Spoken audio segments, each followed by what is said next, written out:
महादेव मेरे आपके सबके गुरु बन सके, इसका सौभाग्य इस जीवन में जगत के लोगों को मिल रहा है। इस कालखंड में शिव के गुरु स्वरूप की बात, ये आवाहन कि शिव मेरे आपके गुरु हो सकते हैं, लेकर आने वाले साहब श्री हरिनानंद जी हैं। आपने उनके बारे में सुना। शक्ति स्वरूपा मां नीलमानंद जी के बारे में सुना और इस धरती पर आकर उन्होंने महादेव को किस तरह जमीन पे उतारा, इसको भी सुना।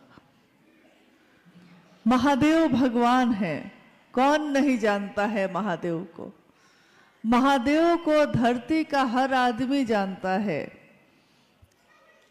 उत्तर हो, दक्षिण हो, पश्चिम हो, पूरब हो, जहां जाइए महादेव एक ऐसे भगवान हैं जिनकी सर्व जगत में सर्वमान्य तौर पे पूजा होती आई है। महादेव की पूजा, महाकाल के अनेक स्वरूप की पूजा, महाकाल, महामृत्युंजय, महाऔघरेश्वर, महामृत्युंजय, महायोगेश्वर, यानी महा शब्द जहां भी लगे हैं, आप गौर कीजिएगा इस बात पे कि जिस भी सत्ता के साथ महा लगा है, इसका अर्थ है कि ये उपाधि, ये शब्द शिव के लिए कही जा रही है। जगत गुरु शिव, महागुरु शिव, आदि गुरु शिव, यानी गुरु और शिष्य परंपरा में भी अगर इस पूरे अखिल ब्रह्मांड में कोई गुरु है पहला, तो वो शिव हैं। और आपने जाना होगा या सुना होगा, कभी नहीं सुना होगा तो आज सुन रहे हैं कि गुरु शिष्य परंपरा में शिव गुरु हैं। आदि का अर्थ होता है जहां से गुरु शिष्य परंपरा की शुरुआत हो, आदि गुरु। तो जब कोई आदि गुरु होगा तो कोई उसका शिष्य होगा। जब कोई डॉक्टर बनेगा तो कोई उसका पहला मरीज होगा। जब कोई शिक्षक बनेगा तो कोई तो पहला विद्यार्थी होगा। तो जब महादेव आदि गुरु हैं तो सबसे प्रथम में कोई शिष्य होगा। आदि गुरु शिव का पहला शिष्य कौन है? आखिर किसके शिष्य बनने से जगत गुरु शिव का जगत गुरु पद चरितार्थ होता है? मां भवानी, शिव की शक्ति, भगवती प्रथम शिष्या कही गई। भारत देश में जब तंत्र और साहित्य के ग्रंथ पढ़े जाते हैं तो उसमें तंत्र पे एक बहुत बड़ी पुस्तक है जिसमें तंत्र साधना या तंत्रों के बारे में लिखा गया है। अक्सर हम लोग समझते हैं कि तंत्र का अर्थ होता है जादू टोना करना, परंतु तंत्र का ये बहुत छोटा और विकृत रूप है। उसका सुंदर रूप है शिव से प्रेम करना। तंत्र साहित्य में पहली बार जब उमा और महेश्वर की आपस की बातचीत चल रही है, जब शिव और मां पार्वती की बातचीत चल रही है, जिसमें मां भवानी शिव से कहती हैं, हे देव, तंत्र क्या है? ओ लॉर्ड, व्हाट इज तंत्रा? और शिव उत्तर दे रहे हैं, देवी, तंत्र is nothing but only love and surrender. तंत्र और कुछ भी नहीं है, ये प्रेम और समर्पण के सिवा। प्रेम में समर्पण होता ही होता है। कोई अगर किसी से प्रेम करता है तो इसका अर्थ है कि प्रेम गली अति सांकरी, बहुत संकरी गली है ये। प्रेम गली अति सांकरी, जामे दो न समाये। दो सत्ता में पैदा होता है ये परंतु दोनों को एक कर देता है। तो इतनी संकरी है वो गली कि उसमें एक ही जा सकता है कोई। अगर दोनों तरफ दीवार हो, इधर भी दीवार है, इधर भी दीवार है, और इतनी पतली जगह है वहां खाली, जिसमें एक ही व्यक्ति जा सकता है, तो प्रेम की उपाधि दी गई कि दो सत्ता में पैदा तो होती है, दोनों को एक कर देती है और दोनों एक होकर उस गली से गुजर जाते हैं। प्रेम, लेकिन ये प्रेम होना बहुत कठिन है। इंसान से होना कठिन है। यहाँ तो ईश्वर की बात की जा रही है। यहाँ तो कहा जा रहा है कि भगवान से उसे ही प्रेम करिए। गुरु वही है। गुरु अपने प्रति, गुरु ईश्वर के प्रति प्रेम पैदा करते हैं। और जब शिव गुरु होंगे तो प्रेम कैसे पैदा करेंगे? किसी ने कहा हमको, किसी ने कहा आपको कि महादेव को अपना गुरु बना लीजिए, और किसी के कहने से हमने शिव को अपना गुरु बनाया है। किसी ने पहली बार आपको कहा होगा और तब आपने शिव को अपना गुरु बनाया होगा। जब किसी ने कहा होगा उस समय, जैसे हम लोग अभी बैठे हैं ना सारे लोग, याद कीजिए उस पल को, उस समय को, जिस समय में हमने शिव को अपना गुरु बनाया। जिस दिन हमने कहा, हे शिव आप मेरे गुरु हैं, मैं आपका शिष्य हूं, मुझ शिष्य पर दया कर दीजिए। जिस पल आपने कहा होगा उस पल को याद करिए। तो अभी जैसे ही ये बात, ये विचार हमारे मन में, हमारे दिमाग में प्रवेश करता है, वैसे ही हमको महसूस होता है कि किसी ऊर्जा का संचरण हमारे मन, मस्तिष्क और मेरे इस शरीर में आता जा रहा है, आता जा रहा है। एक ऊर्जा, एक ऐसी तरंग जो इससे पहले हमने महसूस नहीं की। ये कब महसूस की थी? जब किसी से प्रेम हुआ था। जब किसी से प्रेम होता है तो धड़कनें बढ़ जाती हैं और आंखें झुक जाती हैं, हाथ कपकपाने लगते हैं। क्यों ऐसा होता है? क्योंकि मन जिसके नजदीक होता है, हमारे शरीर पे भी उसी का असर होने लगता है। मन अगर शिव से नजदीक होगा तो हमारे शरीर के आचरण में, हमारे शरीर के हर कृत्य में महादेव जैसा ही आचरण दिखने लगेगा। इसीलिए भैया हरिंद्र जी ने, इन्होंने जब शिष्यानुभूति लिखी थी उसमें लिखा कि शिव भाव से संजात एक सामान्य भावाचरण भी जगत के लिए अनुकरणीय है।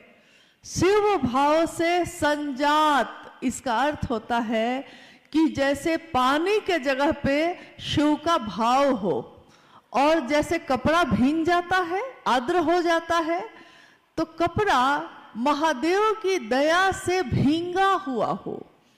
शिव भाव से संजात एक सामान्य भावाचरण, यानी भाव के अनुसार आचरण। हमारे मन में जब शिव का भाव होगा तो हमारा आचरण भी वैसे हो जाते हैं। अगर मेरे मन में ये भाव होगा कि मैं किसकी बेटी हूं, तो मेरे भाव, मेरे आचरण भी उन व्यक्ति के कारण वैसे ही दिखने लगेंगे।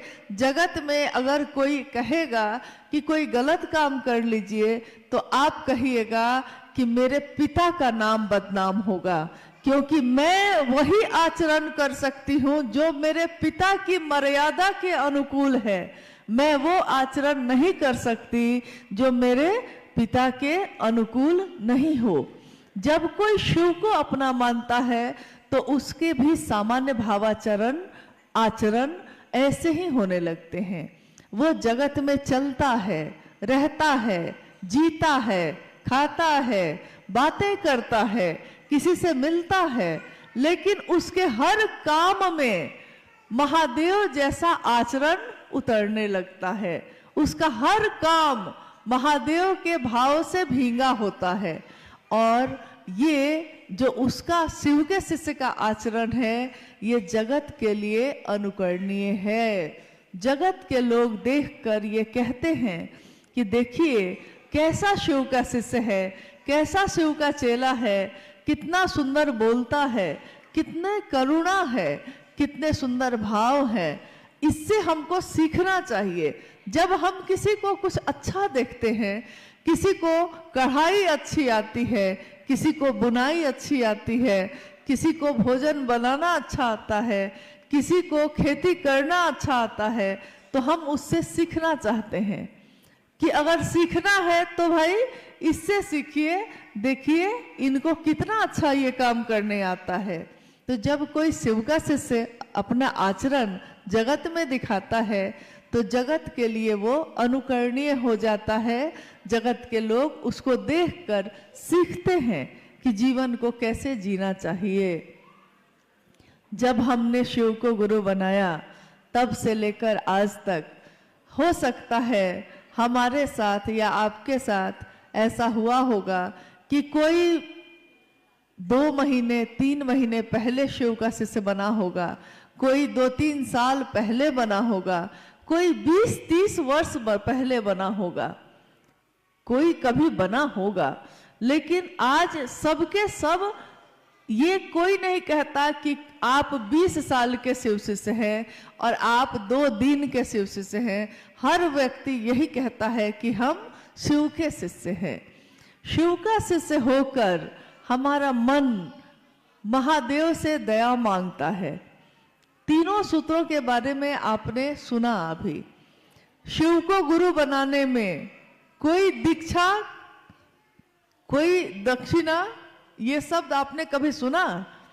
क्योंकि शिव को गुरु बनाने में दीक्षा, गुरु की दया ही उनकी दीक्षा है। शिव की दया ही इंसान के, मानव के मन में दीक्षा का काम करता है। बीए का रोपण, बीज का रोपण, शिव का एक नाम है ज्ञानवापी महादेव। ज्ञानवापी महादेव का अर्थ होता है ज्ञान का वपन करने वाले, ज्ञान का रोपण करने वाले।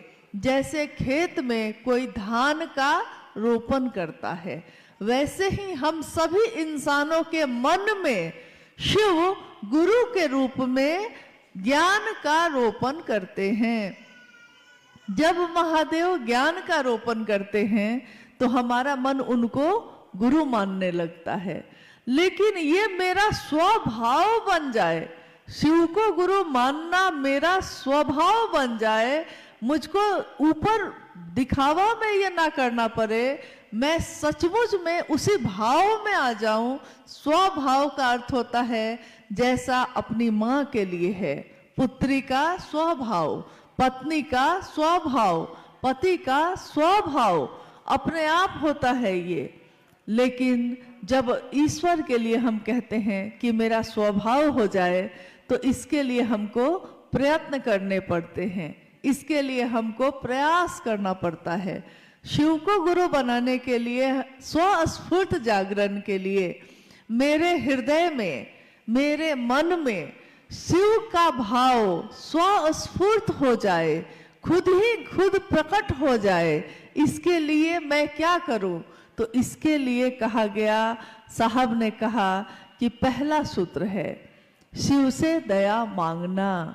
मन ही मन जब हम शिव से दया मांगते हैं, हे शिव आप मेरे गुरु हैं, मैं आपका शिष्य हूँ, मुझ शिष्य पर दया कर दीजिए, तो महादेव की दया मेरे मन में, जब मेरा मन बार बार उसकी आवृत्ति लेता है, मन ही वो साधन है, तो मन जिस बात को बार बार दोहराता है, बार बार उसकी आवृत्ति लेता है, तो धीरे धीरे हमारे मन पे उसी बात की, जिसकी हम आवृत्ति ले रहे हैं, उसी बात की छाप पड़ जाती है। कोई अगर दिन रात पैसे पैसे पैसे पैसे यही बात करता है, तो उसकी नींद में भी उसको पैसा ही दिखने लगता है। हमने देखा है कभी कभी कि जब शाम में, संध्या बेला में हमारे घर परिवार में कभी कभी ऐसा होता था, हम लोग छोटे थे तो उस समय याद है मुझको कि घर में परिवार के बहुत लोग बैठे हैं और कुछ नाते रिश्तेदार के लोग भी आ गए हैं, तो बहुत लोग बैठे हैं। तो जब बहुत लोग हो जाते हैं तो कोई एक बात शुरू होती है और धीरे धीरे सारे लोग उसी बात में शामिल हो जाते हैं। तो एक बार क्या हुआ कि शाम हो रही थी, अंधेरा हो रहा था, तो अचानक किसी एक व्यक्ति ने भूत प्रेत की बात शुरू कर दी। भूत ऐसा होता है, प्रेत ऐसा होता है, महाप्रेत ऐसा होता है, चुड़ैल ऐसी होती है, पिशाच कैसा होता है। धीरे धीरे देख रहे हैं कि जितने लोग वहां हैं बैठे हुए, सब अपनी अपनी कोई ना कोई कहानी उसमें बताने लगे। किसी ने कहा कि एक बार ऐसा हुआ कि अमुक आदमी अमुक जगह गया तो वहां उसको प्रेत बाधा हो गई, भूत प्रेत पकड़ लिया, झूमने लगा। मतलब कैसा था प्रेत? किसी दूसरे ने पूछा भूत कैसा था? तो बड़े बड़े कान थे, बड़ी बड़े आंखें थी, दांत थे, बाल थे। मतलब लोग कह रहे हैं। हम लोग छोटे थे। उसके बाद रात के भोजन का समय आ गया। भोजन करके सारे लोग सोने के लिए गए। तो जब सोने के लिए गए, अब नींद ही नहीं आए, नींद ही नहीं आ रही है, डर लग रहा है और पर्दा भी हिलता है तो लगता है कि भूत का कान ही हिल रहा है ये पर्दा नहीं है। आवाज हो रही है सरसराहट की तो लगता है कि भूत ही सांस, उसी की सांस की आवाज आ रही है। देखिए हमारे मन पे उस बात का कितना असर होता है जिसमें हम सब शामिल हो जाते हैं। तो सब शामिल हो गए तो रात भर नींद नहीं आई, कोई अकेले सोने को तैयार नहीं हुआ। सब अंत में विचार हुआ कि सारे लोग हॉल में गद्दा बिछा लें और एक साथ सो जाएं, क्योंकि कमरे में जाने पे भूत आ सकता है। देखिए किसी एक ने बात शुरू की, धीरे धीरे सारे लोग उसमें शामिल हो गए और जब शामिल हो गए तो मन पे उस बात का ऐसा असर हुआ कि हर जगह वही दिख रहा है। अगर हमारे आपके जैसे लोग और बातों को छोड़कर महादेव की बात करने लगेंगे और कहेंगे, कोई एक शुरू करेगा महादेव मेरे गुरु हैं, आपके भी हो सकते हैं। दूसरा कहेगा कैसे हो सकते हैं। तीसरा कहेगा महादेव तो है ही। पहला कहेगा है गुरु, इसीलिए तो कहते हैं कि बना लीजिए, महादेव का साथ मिलेगा तो हमारा मन सबल होगा, सक्षम होगा, सुवासित होगा। शिव के साथ जीवन की दशा और दिशा बदल जाएगी। कोई कहता है महादेव गुरु कैसे हो सकते हैं, हम लोग को तो कुछ नहीं आता है। तो पहला आदमी कहता है महादेव को गुरु मानने में बस मन ही से कहना है, कोई क्रिया नहीं है, कोई आडंबर नहीं है, कोई आपको खर्चा पानी या पूजा पाठ फूल प्रसाद कुछ नहीं चढ़ाना है। महादेव को गुरु मानकर बस अपने मन का भाव देना है, मन में दोहराना है। और जिस चीज को हम बार बार दोहराते हैं वो हमारी नींद में भी शामिल हो जाती है। नींद में अब क्या दिखाई देता है? तो नींद में हम तो वही है, हमारा बिस्तर भी वही है, परंतु अब जब सोने जाते हैं तो नींद में शिव दिखाई देते हैं। नींद में शिव अवस्थित हैं। जिसके नींद में भी शिव अवस्थित होते हैं वही साधु है, वही ऋषि है, वही महर्षि है, जिसकी नींद में भी शिव शामिल हो जाए। तो हमारी बातचीत का बहुत असर होता है। हम बात क्या करते हैं?